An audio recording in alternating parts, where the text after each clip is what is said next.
ఎవడైతే లూటీ చేస్తాడో, ఎవడైతే దోపిడీ చేస్తాడో, ఎవరైతే మేము చెప్పిన దానికి తల ఊపుతారో గంగిరెద్దులు మరి అట్లాంటి వాళ్ళే తెచ్చుకున్నారు. ఇప్పుడు మీరు ఐఏఎస్ శ్రీలక్ష్మిని తీసుకోండి, ఆమె తెలంగాణలో ఉనింది, ఆమెను తీసుకొచ్చి ఆంధ్రప్రదేశ్ డిప్యుటేషన్ మీద తెచ్చుకోవాల్సిన అవసరం ఏముంది?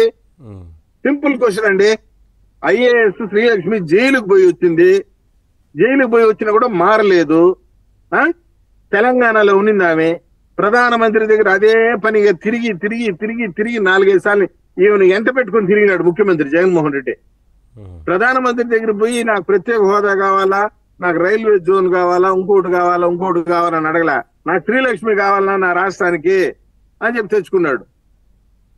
ఏం చేసింది? మున్సిపల్ శాఖన గబ్బు పట్టించింది, ఇతర డిపార్ట్మెంట్ లో ఉన్న అధికారులంతా తీసుకొచ్చి మెర్జ్ చేసింది, కోట్లాది రూపాయలు దండుకునింది. ధర్మారెడ్డి ఏం చేశాడు? ఆల్రెడీ గతంలో ఒకసారి షాక్ తగిలినా మళ్ళీ అంతే వ్యవహరించారా? ఇప్పుడు ధర్మారెడ్డి చేసినటువంటి అవినీతి అక్రమాల పైన తిరుమల తిరుపతి దేవస్థానంలో విజిలెన్స్ ఎంక్వైరీ జరుగుతుంది. ఇంకా కూడా సాధారణంగా విజిలెన్స్ ఎంక్వైరీ 1 రోజు జరుగుతుంది, 2 రోజులు జరుగుతుంది, 3 రోజులు జరుగుతుంది సార్. మహా అంటే 1 వారం జరుగుతుంది. 20 రోజులుగా జరుగుతుంది తిరుమల కొండపైన విజిలెన్స్ ఎంక్వైరీ. తవ్వుతా ఉంటే వస్తా ఉంది అవినీతి అక్రమాలు, శ్రీవాణి ట్రస్ట్ నిధుల్లో దుర్వినియోగం, అర్జిత సేవ టికెట్లు మంజూరులో దుర్వినియోగం, డబ్బులు దుర్వినియోగం, అన్నదానంలో దుర్వినియోగం, దేంట్లో కాటేజీల నిర్మాణంలో దుర్వినియోగం, ఇంజనీరింగ్ పనుల్లో దోపిడీ దుర్వినియోగం. ఈ విధంగా దోచుకొని తింటే చంద్రబాబు నాయుడు గారు చూస్తూ ఊరుకొని ఉండలేరు కదా. ఈ విధంగా ప్రజాధనాన్ని ఇసుక పాలసీలో 50,000 కోట్ల రూపాయలు దోచుకున్నారు. ఆయన ఉన్నత విద్యా కౌన్సిల్ అనర్హులకు పదవులు కట్టబెట్టారు. ఫస్ట్ థింగ్ అది. వీళ్ళందరూ అనర్హులు. ఈ ధర్మారెడ్డి గాని, ఈ వాసుదేవరెడ్డి గాని, ఈ శ్రీలక్ష్మి గారు గాని, అఫ్ కోర్స్ షీఈస్ ఎలిజిబుల్ అనుకో. మన రాష్ట్రంలో ఐఏఎస్ లేరా? ఇతర రాష్ట్రం నుంచి తీసుకొచ్చుకున్నావు. ప్రవీణ్ ప్రకాష్ అయితే చిన్న అట్లా అన్నాడా? ఆయనే ఒక డిప్యూటీ చీఫ్ మినిస్టర్ మాదిరా.